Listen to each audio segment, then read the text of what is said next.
we're going to talk about privacy innovation in marketing today. I'm Kiran Gopinath. I'm the founder and CEO of Mearca. I've been in the ad tech space for over 20 years. 6 years ago, at the time the programmatic advertising was exploding, I realized that the user should be at the table along with marketers, the media and tech platforms to allow her to control the use of her personal data. Since then, I've worked on privacy solutions in consumer IoT, built a conversational ad platform which does not depend on cookies and has consent built into it inherently before embarking on Mearca. I'm also leading the creation of an open consent-based data sharing framework with iSpirit, a Bangalore-based think tank, along with Mandar, who's my co-panelist. The idea was to moderate this panel and add my points to those of Andy and Mandar, but this could probably be a conversation between Mandar and me till we get Andy into the conversation. So Mandar, why don't you start with your introduction? Yeah. Hey guys, this is Mandar. I'm the CEO of Blotout.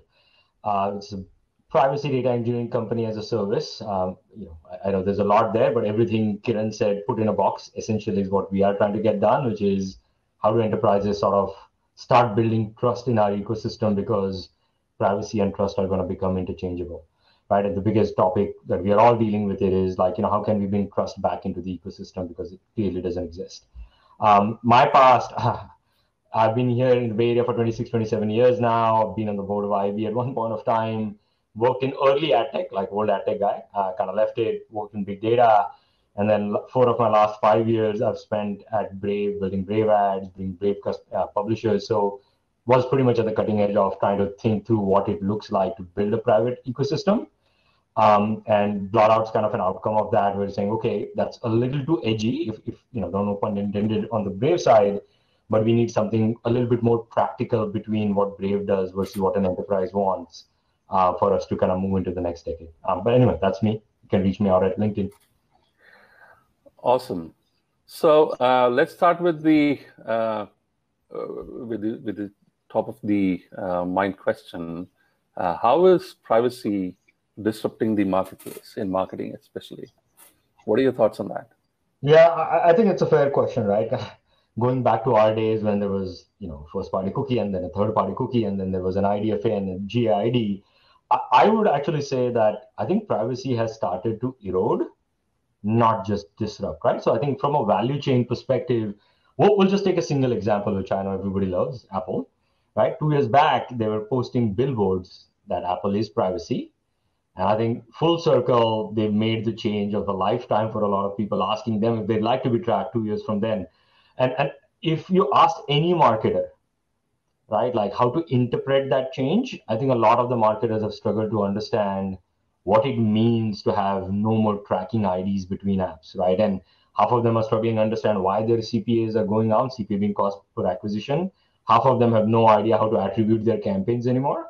Because I think the marketing world, I think, has made a lot of the folks who do marketing not exactly smart in terms of what are the underlying toolkits, right? And if you take the erosion, if I may, more than just disruption, well, I think next year we may not have a third-party ID, right? That tracks across apps. We may have laws that said you can't sell or share without asking consent for a specific purpose of data. So I think at this point, I would say in the year 2021, I think we are a little bit beyond disruption, right? I think disruption has happened. I think the next year is all about absorbing sort of what's going on and starting to understand what it has already eroded. And I think the bigger question is it going to ever reverse back? And the answer to that question, I don't think so we're going back to the year 2015 anymore. Great. So, we have Andy back finally. So, great. Andy, why don't you kick off with your introduction and maybe your response to the question, if you heard Mandar's point of view there. I heard the tail end there, and I'm the general counsel and chief privacy officer at a company called Alyce, and I'm a technology lawyer, but clearly I couldn't figure out technology today. So, call it what it is for today. I think the tail end that I heard was, we can't go back to 2015. And I think there's a lot of the privacy advocacy community that might like to see that. that might like to see a return to contextual advertising. But I've always felt the market's too big, the dollars are too big, the global business of advertising and marketing is too big, and in so many countries, the tie between ads and free content on the internet is tied too inextricably, and the expectation of the consumer is that they're going to have a lot of content and things available to them, and those really just are fueled by ads. And so we're left in a situation where we do need to look at all the different innovations that are happening. We're going to get into, I think, all the different ID-based solutions that are kind of being put out there now that third-party cookies are going to not necessarily be the way advertising is done across the internet in the future. So it's an exciting time, really exciting time to be looking at this space, because it's the GDPR sort of forced the hand of innovation and technology and said, you solve this problem. And the two people on this panel are doing a lot of that. So and people just like them are taking on this problem and tackling it, because it's pretty fundamental to the internet. Yeah. So taking off on the point that you made about privacy innovations, right? So what privacy innovations are you currently seeing in the marketplace, and what privacy innovations would you like to see? So many. There's so many. We had a call this morning with a company that's associated with this summit, Ethica, that's doing really, really cool work for the privacy engineering community. So building developer tools specifically, and there's so many companies. It's such a big market, and it's so nascent that companies are coming in, and you can carve a slice of it for yourself and really create value in the market. And so Ethica and others like them have their own thesis and their take on what companies are going to need and use, and they're just one example. There's a bunch out there. So I'm really excited by so many technologies that are being developed that attack different things and different problems. The others are all the IDs that we're talking about and hearing about. The Trade Desk has an ID. Google has created an ad tech solution that's sort of cohort based and attempts to strip out a lot of the sort of specific device level maybe focus that kind of had been at play with cookies. But what's cool and interesting is that they're new, they're unproven. We don't know which ones are going to catch fire and which ones are going to work the best yet. So we're in a really interesting moment.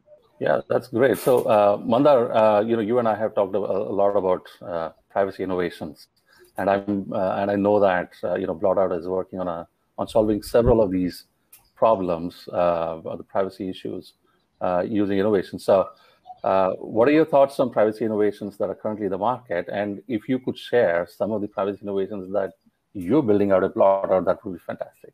Yeah, again, I think I'll counter Andy's point a little bit. Like, I think what we are seeing is adjacency and not, innovation, right? I think if you take all the ID solutions, they're not trying to innovate. They're trying to take what is sort of left over from the past. And so I don't know if any of those will pan out, because it takes two to tango on that part of the game, and I really mean it in a way. And then I think we've seen some interesting thought process, and I call them legal workarounds, called clean rooms, to be able to say, okay, can two parties then, if Andy's a customer of these two parties and Andy's okay with doing that, can Andy's data be shared in a clean room? And so we're seeing some early semblances of what it would take to allow, privacy to kind of exist while data can be shared.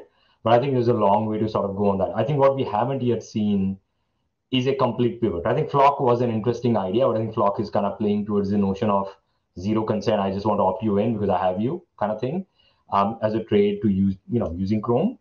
But I think we need to see a little bit more on those sides, where I think a lot of it is driven towards asking Kiran, saying, well, I don't believe you want a world without promotions, but what kind of promotions would you like to see, and would you like to be able to control those so that your data is not rampantly shared in the marketplace, which is how we got here. Right. One of the things that we've been always focusing on is on user consent, right? And we believe that the user is in control, owns her data, should be given all the tools necessary to control and participate, right? There have been arguments that, and some people are working on this, saying that there are technology solutions that can actually be used to anonymize users and therefore replace the need for consent. What are your thoughts on it? Yeah, I don't buy that general thesis, partly because I'm being straightforward here, partly because I don't know if the enterprise had the purpose right, or the basis right to say, it's okay, we can sort of de-identify the user and kind of move the ball. So I firmly sit, and I'm obviously putting money where my mouth is with my own company, where we're clearly saying that I think consent sort of trumps anonymization, but the user should feel comfortable suggesting that they are okay with that, right? But there needs to be some semblance of perpetrated consent, if I may, where at least backwards you're telling the user that something has happened to your data, versus just saying, well, I anonymized it, so you need to trust me. Because at no point of the time did you tell consumer what does anonymization mean to the end consumer? Do they even understand it? And can you actually guarantee some of that, right? And so the idea is to say, well, if I told the user or asked the user, much better than told, hey, I'm going to do this, but I need it to run my service. I think it's a much easier paradigm than saying, well, I did it, you need to trust me. I think we got into this because I think everybody trusted too much on what was going on in the ecosystem. I think it just depends. What you're saying depends a lot on what sort of the different buckets of user personas, because you can't put a user into one bucket. And privacy is an interesting angle to take there, because so many groups of users or people or consumers, whatever you, data subjects, whatever you want to call them, they have different thoughts and feelings about privacy and about their data, and that's going to vary based on where they live and kind of what their how they conceive of the internet and how the data is being used. My grandmother's understanding and perception of consent and data is going to be very different than the three of ours, right? I'm going to interact with a service or an app or a website in a very different way, and my expectations are going to be different. And a generation that's downloading TikTok is going to have a different, thought process when they go through and they develop relationships with apps and services. So I think I'm not disagreeing. I'm just saying it just makes the problem that much more complex, because the GDPR calls for granularity where consumers are not, there's a large group of consumers that doesn't want that level of granularity. I want to read an article, and I guess I'm understanding that you may process some data about me to get the article for free. I don't want to pay for a service if I haven't made that decision to pay for it. So it's just an added layer of complexity.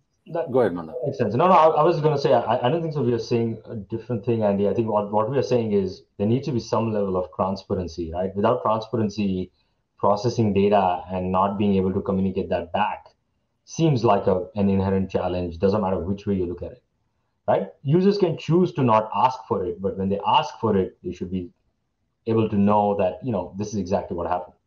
Agreed. I think we're getting there. Yeah. So, from there, Andy, do you think that users really have meaningful control over the data? I don't. I don't. And I think that one of the most interesting things the three of us talked about in our couple of calls, this is one of the most interesting things that we talked about, that we don't necessarily feel that users have a sense or an ability to have control. And there's just no, if I look at my phone right now, look at all the apps on my phone right now, I don't have a realistic way to cleanse that data in any sort of meaningful way. I was, struggling with an internet, connectivity challenge earlier today at my house, and it's very difficult to navigate through. I'm not going to say which ISP, but it's very difficult to navigate through that and to navigate that. And if you translate that over to privacy choices within some of those really large organizations, it's just as difficult to navigate that. And I'm a privacy attorney, and I've done it. I've tried to do it, and it's just not. It's not possible. I mean, in some places, and I think big platforms like Google and Facebook take a lot of heat for their privacy practices and approaches, but the countervailing thought in my mind when I go through a flow like I did with that ISP where it's really challenging and complicated is, at least with Google and Facebook, I know where my privacy controls are. They're pretty easy to find. If I'm inclined to go try to find them, they're there. I'm not saying they're perfect or there's not, iteration and work that needs to be done there. But I think, in that context, the platforms take a lot of heat. So do you think we need more laws to make this happen, or what's going to bring this change about? We got plenty of laws. I think there's a lot. Harmony in the U.S. would be nice, and so I think it would be great if we had an overarching kind of digital privacy law. Politically, that seems really challenging and really unlikely in my view. So I think we're going to have to live with multiple frameworks and multiple laws, and the three of us are going to be left to situations where we try to solve for solve for the Venn diagram and solve for the overlap and solve for the consumer. Hopefully, we're all thinking like, what does a consumer want? They want to be able to delete their data, and they want to be able to figure out how to delete it if they want to delete it. They want to be able to have access to their data and see it. A lot of times they want to just correct their data. They may not even necessarily, they may just say, I remember there was an old tool that Blotout, which Oracle purchased, the DMP created, where you could navigate to the site and it would tell you which cookie segments you fell into. Most of those people just wanted to say, well, no, like I don't like travel, I like cooking. I think they actually want a better experience when they go into that tool and they're interested and they're looking at it. So,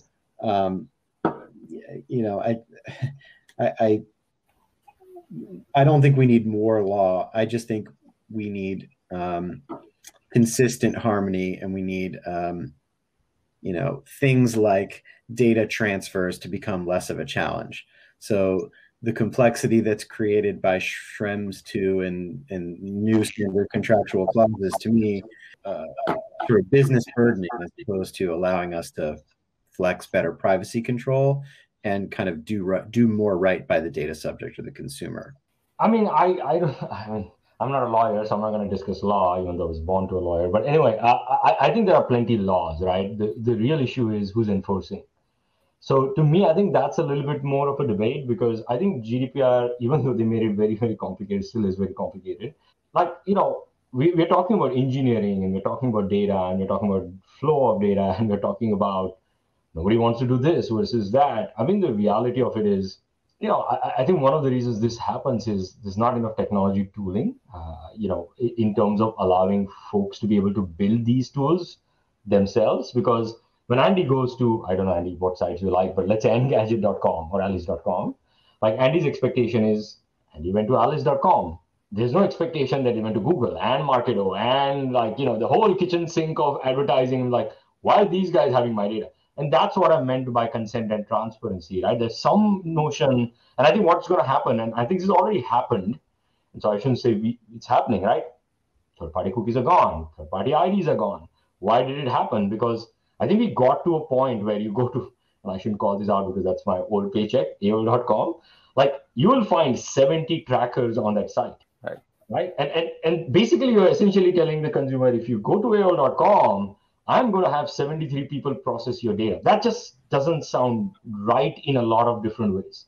And so I think the goal should be to say, is there a practical middle ground between the extreme right and the extreme left, right? Like extreme left being laws and extreme right being what sites end up doing, that allows AOL.com to sort of democratize what they're doing with their own customer directly and build that trust, right? And so we'll see if that kind of is where we end up going.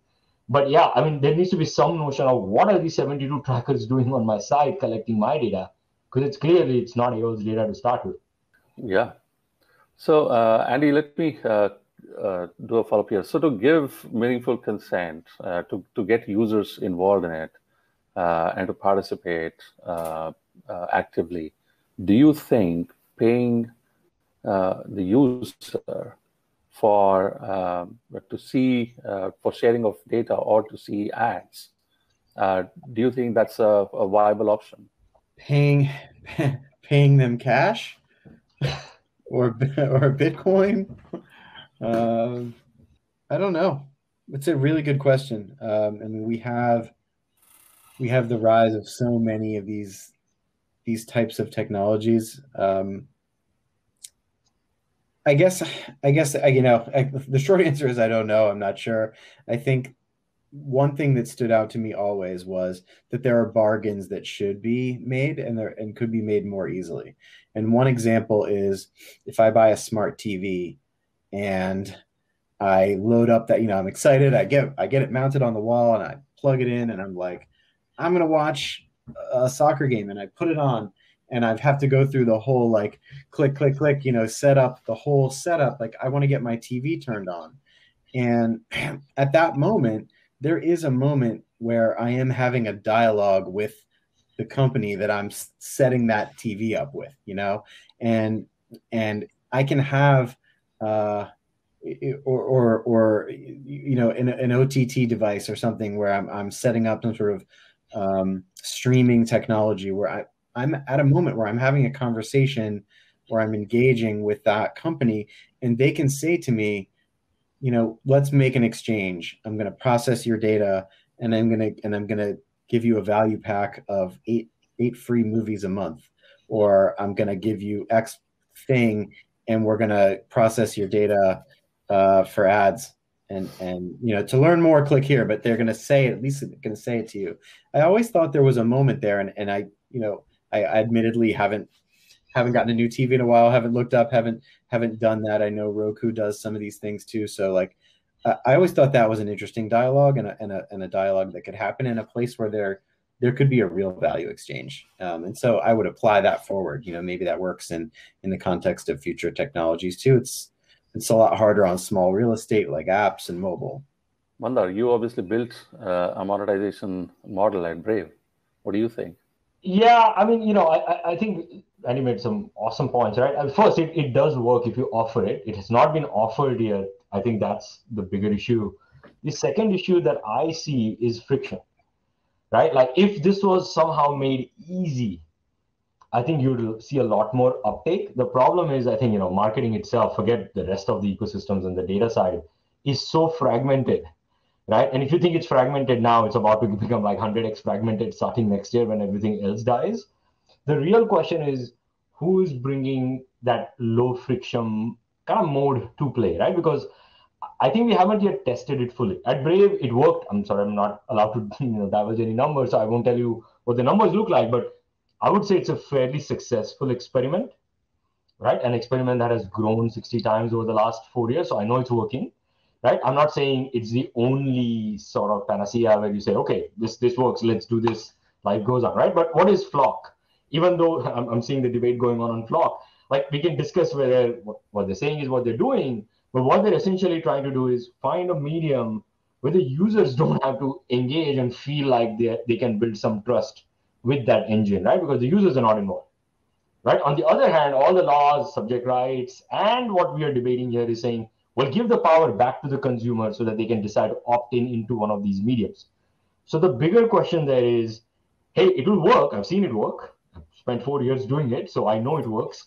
The real question is, can the general open ecosystem allow for such a low friction framework where the consumer can understand the offer at the table, right? And still allow this to move forward. And the real gap in there, and I know you would like to go there soon, is will Apple and Google, which do control our internet access, whether we like it or not, and hopefully the feds are looking at that, will allow us to, employ something like this. Because what we haven't talked about, Andy, right, is the Braves and the Safaris and the Firefoxes of the world have taken the laws into their own hands. They're already blocking and tackling scripting all over the place and IDs all over the place. Forget the laws, themselves. So I think that's the bigger question. I think the model's there to work. The bigger question is the friction level that it brings to the user. Right. So let's assume that we've given the user has all these tools at her hand, right?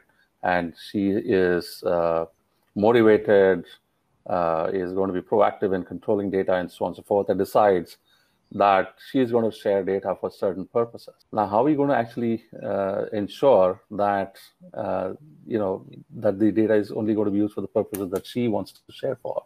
Do you think there are any technology solutions for this? Mandar. Yeah, I can start, and you can take that up. So, data by itself is, people kind of compare it to, can we make it, immutable? Can we put it on chain? And the problem is, once data is out there, it's out there. So I think the bigger goal that we should all try to achieve is to say, can we at least purpose limit the data and document where the data went? Because there are no regulations today, right? The new California law just do not share if you don't want to share it. But once it's shared, well, best of luck, because they are saying they've opted you out, but God knows what's happened to your data, right? Because there is no regulation that's auditing all those processes. So the reality of the situation is, I feel like every enterprise should feel obliged for their own future trust with their own customers to say, I am going to make sure I limit purpose to who I share it with, for what purpose, and how I share it. But then essentially say, well, then now the data is in the other corridor. Best of luck. You might have to audit them to make sure if they kind of limited the purposefulness of it. So that's the problem we are kind of talking about here, right? Every enterprise kind of needs to build their own guardrails. But then I think it will come down to the regulations to say, who's going after these guys if they're not? Yeah, and we don't have enough enforcement to understand things yet.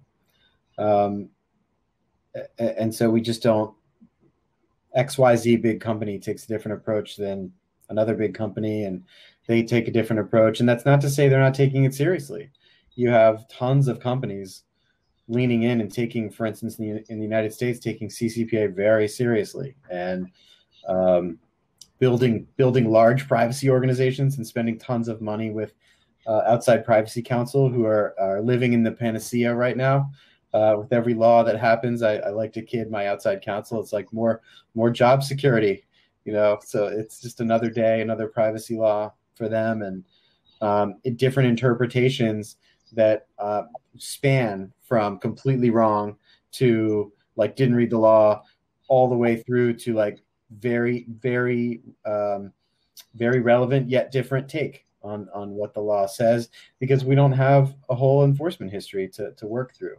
And it's going to be difficult because, particularly in the United States, we're going to have several different mechanisms to try to derive that enforcement. So I don't know that the answer to the question doesn't come quickly.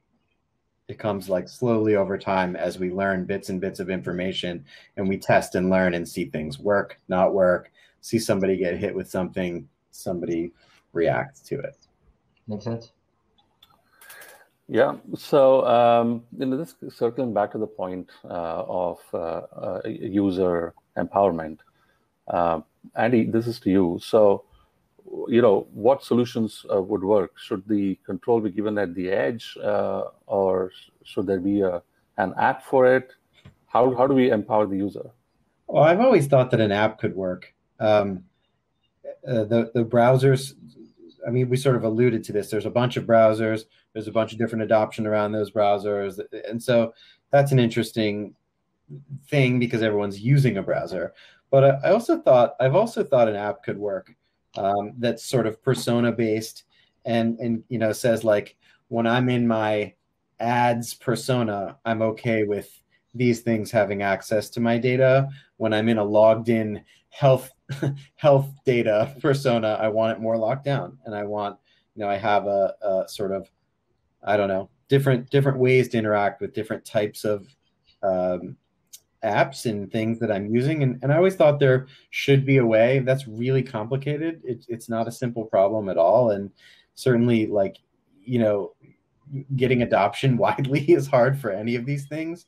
And I always thought that an app would be an interesting channel for it, or a nonprofit of some kind. But again, you have the same challenges. Like, you have to get mass adoption, and it goes back to my earlier rant, I suppose, about the differences between consumers and what they care about and how they interact with the internet and with services. Makes sense. Mandar, your thoughts? Yeah, I think like you said, I think we're looking at a very fragmented sort of thought process, right? From a legality perspective, from a platform perspective, from an approach perspective, from a consumer sentiment perspective. I think the only truth that I can attest to, which I know I'm personally, especially got after getting involved with Brave, I feel, and my kids now installed Brave, like I told you both, like in the entire school district. It's like, why is Google tracking me? Right? Is I think the education levels, thanks to Apple more than anybody else, has come to a point where people are actually starting to ask the question, which is a good move in itself, because until date, I would say everybody knew what was happening and nobody cared, right? So when WhatsApp said, I'm going to merge the Facebook policies right into WhatsApp, right? Because Google did the same thing, with 47 policies not very long back. We had looked at that as, oh, it's okay, like it's the same service, and it's not. And at a very fundamental level, I think the education is going to start pushing people to understand what they care about and what choices they make. And I think that's eventually going to drive the enterprise to say, because I think trust is going to be my biggest topic that I care about in the next decade. And I think that's what's going to drive it. So you're going to see, like to Andy said, hey, there are ones who are following it, right? And finally, we saw some GDPR-based, lawsuits.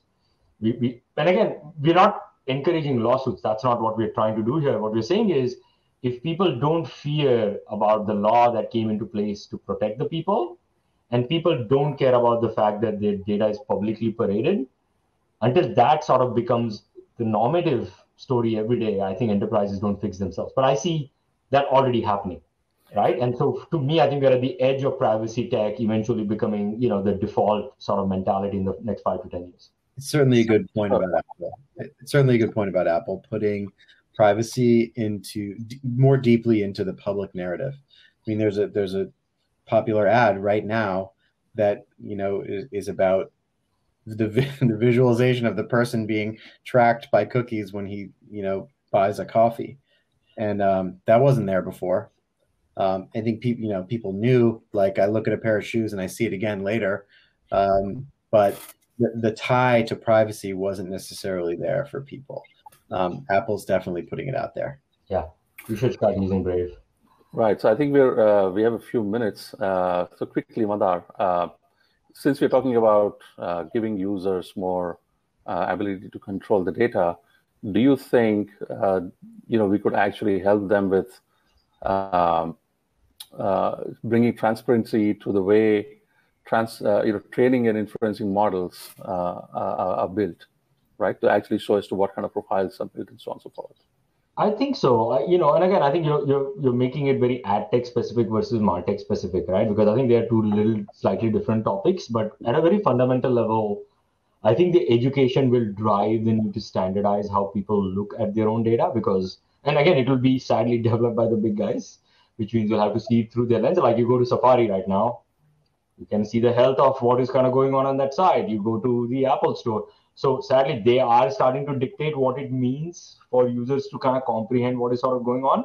Luckily, they're not like that far-fetched, where outright, like they're trying to put, ketchup or lipstick on top of your sandwich and say, it's not a sandwich, it's a bite of gold. Anyway, so the idea is, I think the platforms will sadly drive the early adoption and what it means for the consumer to understand, because the mainstream consumer does not understand. I mean, let's start there.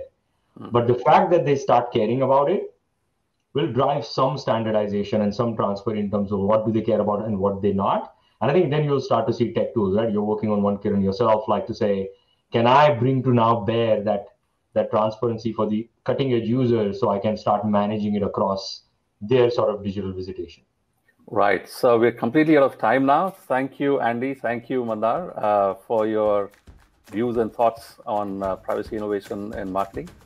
And that's it, folks. It's a wrap up. Yeah, thank you.